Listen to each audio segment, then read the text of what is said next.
আমার উপরে যে গ্রাফটা দেখা যাচ্ছে সেটা হচ্ছে 44 বছর, অর্থাৎ 1980 সাল থেকে 2024 সাল পর্যন্ত গার্মেন্টস শিল্পের যে একটা উত্থান পতন, অর্থাৎ এই সময়ের মধ্যে কোন দেশগুলো কত সময় এবং কিভাবে অন্য একটি দেশকে ওভারটেক করে তারা এক্সপোর্ট বৃদ্ধি করে।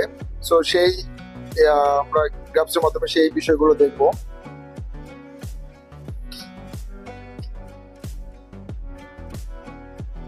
আচ্ছা, 1988 সালের দিকে হচ্ছে পাকিস্তান ছিল শেষে এবং ইতালি ছিল 1 নম্বরে, চায়না 2 নম্বরে, সাউথ কোরিয়া ছিল 3 নম্বরে। এবং এখন পর্যন্ত বাংলাদেশের কোনো র্যাঙ্কিং নেই। বাংলাদেশে প্রথম গার্মেন্টস প্রতিষ্ঠান হচ্ছে দেশ গার্মেন্টস, যেটা হচ্ছে মেবি কোরিয়ার কোনো একটা প্রতিষ্ঠানের সহায়তায় তৈরি হয় এবার স্বাধীনতা যুদ্ধের পরবর্তীতে সময়। বাংলাদেশ এখন র্যাঙ্কিং এ আসেনি, ইতালি 1 নম্বরে, তো চায়না 1 নম্বরে। 1990 সালে চায়না 1 নম্বরে চলে যায়, ইতালি 2 নম্বরে, হংকং 3 নম্বরে, অস্ট্রেলিয়া সবার শেষে। পাকিস্তানের তাদের এক্সপোর্ট র্যাঙ্কিং অনেক বেড়ে গেছে, পাকিস্তানের আবার নিচে নেমে গেছে। আমরা এখন পর্যন্ত আমরা ইন্ডিয়াকে দেখতে পাচ্ছি না। ও সরি, ইন্ডিয়া আছে, ইন্ডিয়া এখন আছে মনে হয় 13 নম্বর, 10 নম্বরে। তো বাংলাদেশ কি এখন পর্যন্ত দেখা যাচ্ছে না। চায়না কিন্তু 1 নম্বর ধরে আছে এবং চায়নার এক্সপোর্ট ব্যাপক হারে বৃদ্ধি পাচ্ছে। এবং এই যে চায়না 1 নম্বর এবং ইতালি 2 নম্বর, ইতালি এবং চায়নার মধ্যে ব্যাপক ডিফারেন্স। এখানে 41 আর এখানে 18। জার্মানি 3 নম্বরে চলে এসেছে, হংকং 4 নম্বরে, সাউথ কোরিয়া 5 নম্বরে, ও আচ্ছা, US, United state of America 4 নম্বরে চলে এসেছে। অর্থাৎ একটা সময় ফ্রান্স, ইউএসএ, ইউকে, জাপান, পশ্চিমা যে বড় বড় রাষ্ট্রগুলো, তারা তাদের দেশে প্রচুর পরিমাণ গার্মেন্টস কোনো উৎপাদন হতো, কিন্তু পরবর্তী সময়ে তারা তাদের এই শিল্পটাকে ইউরোপ অথবা পশ্চিমা বিভিন্ন দেশ থেকে ল্যাটিন আমেরিকা, আফ্রিকা এবং এশিয়ার বিভিন্ন দেশে স্থানান্তর করে। এর পিছনে ব্যাপক ইতিহাস আছে, সো এটা আমরা পরে আলোচনা করবো পরের দিন। আমরা এখন দেখবো র্যাঙ্কিং এ বাংলাদেশ কিন্তু 1996 সাল চলে, বাংলাদেশ এখনো র্যাঙ্কিং এ আসে, নেদারল্যান্ড লাস্টে আছে। তার মানে হচ্ছে ইন্ডিয়া কিন্তু বাংলাদেশে অনেক আগেই এই শিল্পে আছে, এবং Pakistan, Japan, Belgium, UK, south Korea এগুলো অনেক আগেই চলে আসে। চায়না কিন্তু তার প্রথম অবস্থান ধরে রেখেছে এবং ডে বাই ডে তাদের এক্সপোর্ট বেড়েই চলছে। এবং তার যে প্রতিযোগী দেশের তুলনায় তার এক্সপোর্ট মানে ডাবলের চেয়েও অনেক বেশি। ইন্ডিয়া আছে 1 নম্বর, 2 নম্বর, 3 নম্বর, 4 নম্বর, 5 নম্বর, 6 নম্বর, 7 নম্বরে আছে ইন্ডিয়া। পাকিস্তান একেবারে শেষে।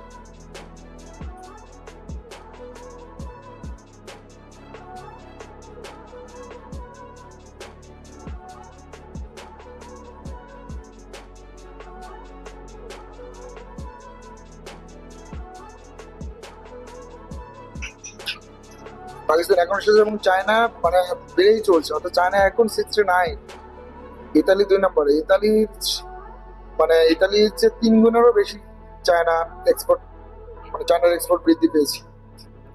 ইউএসএ 3 নম্বরে। আচ্ছা, আমরা জানি যে এখন ইউএসএ হচ্ছে ইউকে, জার্মানি, অর্থাৎ ইউরোপ এবং আফ্রিকা এবং হচ্ছে পশ্চিমা দেশগুলোতে তেমন গার্মেন্টস শিল্প খুবই কম। এই কারণ হচ্ছে 19 দশকের পরবর্তী সময়ে ইউরোপ আফ্রিকার গার্মেন্টস ফ্যাক্টরি গঠন এবং নারী শ্রমিকের সংখ্যা বাড়তে থাকে। দ্বিতীয় বিশ্বযুদ্ধের পরবর্তী সময়ে পশ্চিমা দেশগুলোর ব্যয় বেড়ে যাওয়ায় তারা গার্মেন্টস উৎপাদন দেশান্তর করতে শুরু করে। অর্থাৎ দ্বিতীয় যুদ্ধের পরবর্তী সময়ে আহ, এশিয়া এবং লাতিন আফ্রিকা সহ আফ্রিকা ও বিভিন্ন দক্ষিণ এশিয়া সহ বিভিন্ন দেশে গার্মেন্টস গুলো দেশান্তর করা হয়। জাপান শেষে, পাকিস্তান হচ্ছে 14 নম্বরে, চায়না কিন্তু ও মাই গড, চায়না অলরেডি মানে 134-35 মানে এত ব্যাপক হারে চায়নার, হয়তো 2000 সালের পর থেকে এত ব্যাপক হারে বৃদ্ধি পায় যে আপনি আচ্ছা, চায়নার যে দ্বিতীয় দেশ যে ইতালি আছে, ইতালির চেয়ে মানে কয়েক গুণ বেশি। বাংলাদেশ কিন্তু অলরেডি 1, 2, 3, 4, 5, 6, 7, 8, 9 নম্বরে চলে এসেছে। এবং বাংলাদেশের ইয়েও অনেক বৃদ্ধি পাচ্ছে। বাংলাদেশ, ইন্ডিয়া অনেক উপরে উঠে গেছে। সো আমাদের এখন টার্গেট আমরা ইন্ডিয়াকে ওভারটেক করবো, কারণ ইন্ডিয়া পাকিস্তান এরা, পাকিস্তান অলরেডি আমাদের নিচে, আর ইন্ডিয়া অনেক আগেই আমাদের অনেক আগেই তারা এই আরএমজি সেক্টরে ঢুকে পড়ে। সো ইন্ডিয়া 3 নম্বরে, আমরা কিন্তু এগিয়ে যাচ্ছি। 1 2 3 4 5 6 7 নম্বরে আছি আমরা, 6 নম্বরে ইউএসএ।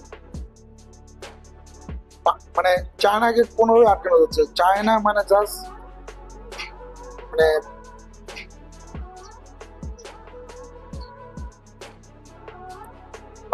ইন্ডিয়া 2 নম্বরে চলে গেছে। ইন্ডিয়ার সাথে আমাদের ডিফারেন্স জন। সো দেখি আমরা কখন ইন্ডিয়াকে ওভারটেক করতে পারি। 2010, আমরা এখন 1 2 3 4 5 6 7 নম্বরে আমরা আছি, ইন্ডিয়া 2 নম্বরে চলে গেছে।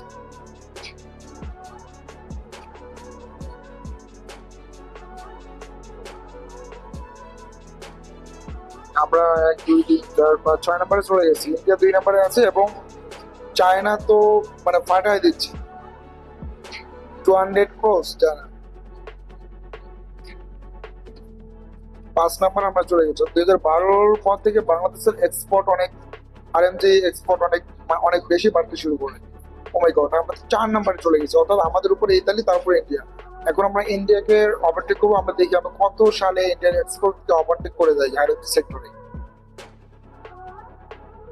2014, আমরা 3 নম্বর 4 নম্বরে আছি, ইন্ডিয়া 2 নম্বরে। 2014-এ আমরা 3 নম্বরে চলে যাই ইতালিকে ওভারটেক করে।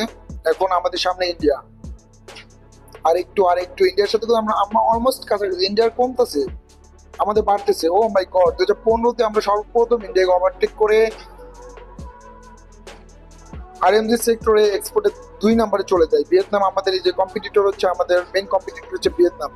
ইন্ডিয়ার এক্সপোর্ট কিন্তু কমে যাচ্ছে বরাবর, এখন একটু বাড়তেছে, কিন্তু আমরা 2 নম্বরে আছি 2015 থেকে।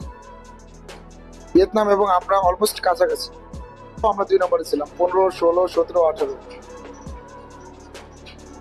ও 18-তে গিয়ে ভিয়েতনাম 2 নম্বরে চলে যায়, আমরা 3 নম্বরে চলে যাই। এবং ভিয়েতনামকে আমরা খুব তাড়াতাড়ি ওভারটেক করে আমরা আবার 2 নম্বরে চলে যাবো। 2019, আমরা 3 নম্বরে আছি। ইন্ডিয়া অলরেডি 1 2 3 4 5 6 চলে গেছে। পাকিস্তান তো অনেক নিচে, ইউএসএ, জার্মানি সবাই পিছনে।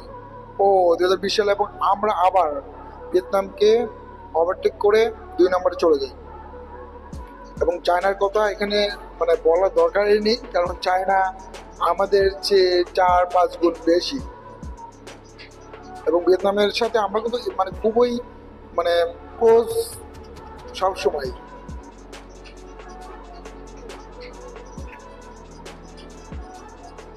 2022, আমরা কিন্তু 2 নম্বরে আছি। অর্থাৎ এই যে 2015 সালের পর থেকে ভিয়েতনাম আমাদের শুধু একবার ওভারটেক করে, তারপর আমরা আবার ভিয়েতনামকে ওভারটেক করে 2 নম্বরে চলে যাবো। এখন পর্যন্ত আমরা আমাদের অবস্থানটাকে ধরে রেখেছি।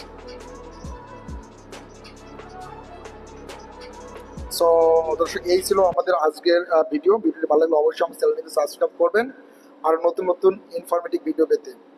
ধন্যবাদ। আসসালামু আলাইকুম।